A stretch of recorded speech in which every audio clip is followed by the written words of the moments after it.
article is by the Mystic Post, written by Mario Attard.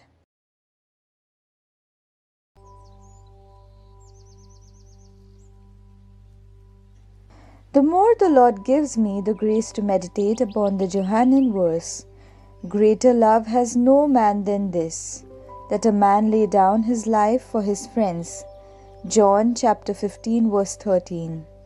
The more I see how much he lived this verse to the full, Jesus lived this verse not only by his passion, death, and resurrection, but also now that he is seated at the right hand of the Father in glory. In fact, before he ascended into heaven, Jesus wanted to show his infinite love for us when he told us, "Lo, I am with you always, to the close of the age."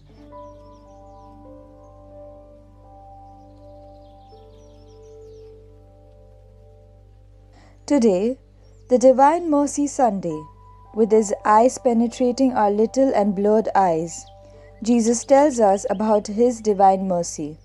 These quotes are the words Jesus himself spoke to Saint Faustina.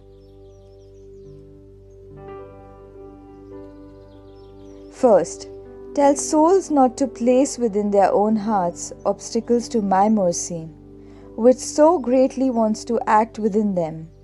My mercy works in all those hearts which open their doors to it. Both the sinner and the righteous person have need of my mercy. Conversion as well as perseverance is a grace of my mercy.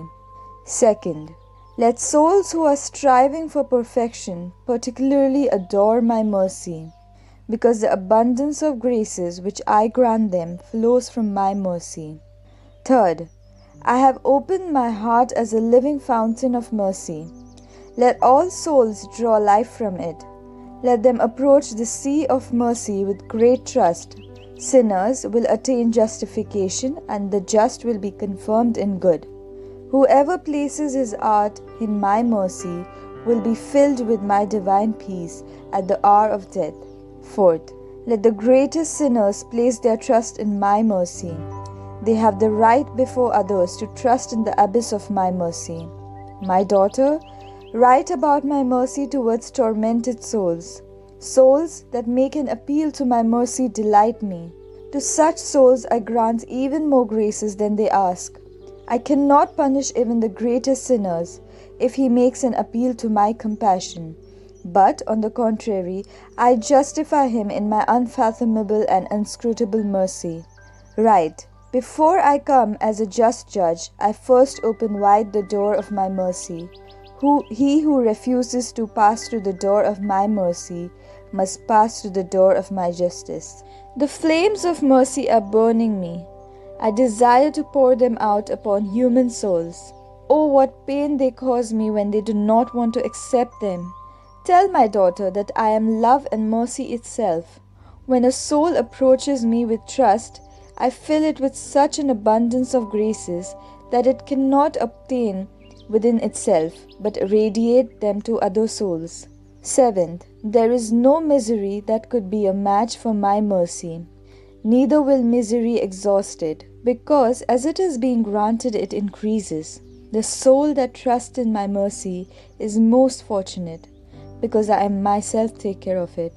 8. Today the Lord said to me, "Daughter, when you go to confession, to this fountain of my mercy, the blood and water which came forth from my heart always flows down upon your soul and ennobles it.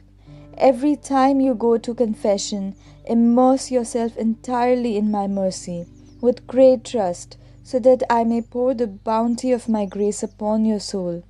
When you approach the confessional, know this, that I myself am waiting there for you. I am only hidden by the priest, but I myself act in your soul. Here the misery of the soul meets the God of mercy. Tell souls that from this fount of mercy draws grace solely with the vessel of trust. If their trust is great, there is no limit to my generosity.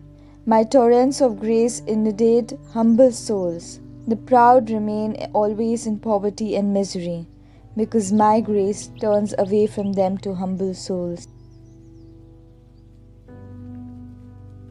In front of this unfathomable mercy of our Lord Jesus, Saint Faustina could only say two things. To begin with, the soul condemns itself, not God. She said, I received a deeper understanding of divine mercy. Only that soul who wants it will be damned for God, condemns no one. Moreover, mercy is God's greatest attribute, she admits. And I understood that the greatest attribute of God is love and mercy. It unites the Creator with the Creator. This immense love and abyss of mercy are made known in the incarnation of the Word and the redemption of humanity. And it is here that I saw this as the greatest of all God's contributes and attributes. Is there a greater love than the mercy of Jesus in heaven and on earth?